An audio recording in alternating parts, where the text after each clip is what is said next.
बिस्मिल्लाहिर्रहमानिर्रहीम। इन्नल्लाहा युहिब्बुल्लज़ीना युक़ातिलूना फ़ी सबीलिही सफ़्फ़न कअन्नहुम बुन्यानुम मरसूस। आमन्तु बिल्लाहि सदक़ल्लाहु मौलानल अज़ीम।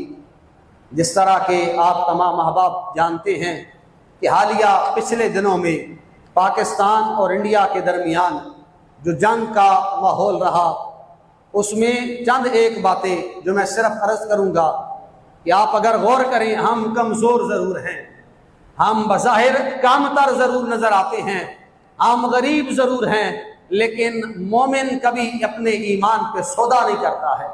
आप देखें इस जंग के हालात में चंद एक बातें जो मद्देनज़र रखी गई वो सरकार करीम अलैहिस्सलातु वस्सलाम की सुन्नत मुबारका से सारी मिलती हैं।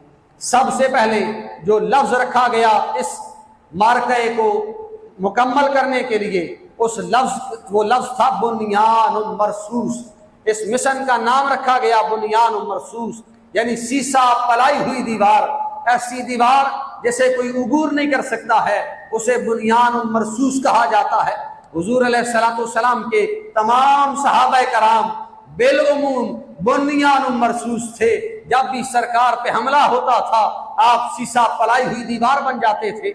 आज हमारे जनरल आसिम हाफिज मोहम्मद सैयद आसिम मुनीर साहिब, जो हाफिज भी हैं सैयद भी हैं, फायदा क्या हुआ उस हाफिज होने का कि उन्होंने कुरान के अल्फाज को मुंतखब किया। उस मार्के, उस मिशन का नाम कुरान के अल्फाज से लिया गया। जो बंदा कहता था, आप जानते हैं उन दिनों में टॉप ट्रेंड रहा पाकिस्तान में बुनियानुम मरसूस, पढ़ना भी आगे शेयर करना भी। जो सिर्फ इस मिशन का नाम भी लेता था, अल्लाह करीम उसे बदले में 100 नेकियां अता फरमाया करता था। कुरान का लफ्ज है, हर हरफ के बदले में 10 नेकियां हैं। जो मिशन का नाम लेता था, एक बार जरा सारे मोहब्बत से कहें, मिशन का क्या नाम था? बुनियानुम मरसूस। बुलंद आवाज से कहें, बुनियानुम मरसूस, सीसा पलाई हुई दीवार। और ये सिर्फ नाम नहीं था मिशन का, बल्कि हमारे सिपाहियों ने, हम खिराजे तासीन पेश करते हैं उन सिपाहियों को जिन्होंने सीसा पलाई हुई दीवार बनकर हमारी हिफाजत की, हमारे मुल्क पाकिस्तान की हिफाजत की, अपनी इस मादर वतनी की हिफाजत की, इस मट्टी की हिफाजत की। आगे चले, जंग का आगाज किया गया तो सबसे पहले दुआ की गई कि मालिक हमें फतह अता फरमा। हजरत उमर बिन खत्ताब फरमाते हैं, बुखारी शरीफ के अल्फाज हैं, फरमा जंगे बदर पहली जंग है हक और बातिल की। हजरत उमर फरमाते, हुजूर ने हाथ उठाए, कहा अल्लाहुम्मा अंजिज़ली मा वअदतनी, ऐ मेरे मालिक जो तूने मुझसे वादा किया है मुझे वो वादा पूरा करके दिखा।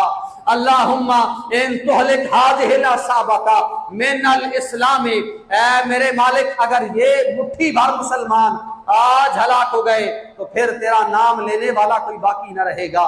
ये दुआ का तरीका था हुजूर का। सुबह यानी जंग शुरू करने से पहले सरकार ने दुआ मांगी। ये भी सुन्नत मुबारका पर अमल करते हुए हमारे मिशन बुनियानुम मरसूस का आगाज किया गया। आगे चले, जंग का आगाज किस वक्त किया गया?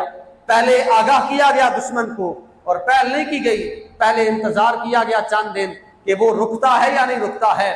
उन्होंने जब बार बार हमले किए, फिर जवाबी कार्रवाई की गई, फिर पहले आगाह किया गया कि खबरदार हो जाओ, हम हमला करने वाले हैं। फजर की नमाज का वक्त है, गज़वा खैबर का मौका है। सहाबा फरमाते हुजूर ने अंधेरे के वक्त में फजर तुलू होते ही नमाज पढ़ी। नमाज पढ़ने के बाद हुजूर ने अपने घोड़े को एड़ी लगाई, सरकार मैदान में पहुंचे। गज़वा खैबर में सामने वालों को खबर हो गई कि हमला करने के लिए आ गए हैं मुसलमान। हुजूर ने फरमाया, ये वक्त वो वक्त है कि मुसलमान अगर किसी पर टूटता है इस वक्त में तो फिर मुसलमान उसका खात्मा कर दिया करता है। उसी वक्त को हुजूर की सुन्नत मुबारका से लिया गया। ऐन फजर के वक्त में हमला किया गया मुसलमानों की तरफ से, मिसाइल छोड़े गए। हम खिराजे तासीन पेश करते हैं उन सिपाहियों को जिन्होंने हमारी हिफाजत की है, हमें बचाया है। और आपका भी शुक्रिया है उन लोगों का, माँ बहनों का, उन भाइयों का जिन्होंने दुआओं में साथ दिया है अपनी इस पाक फौज का।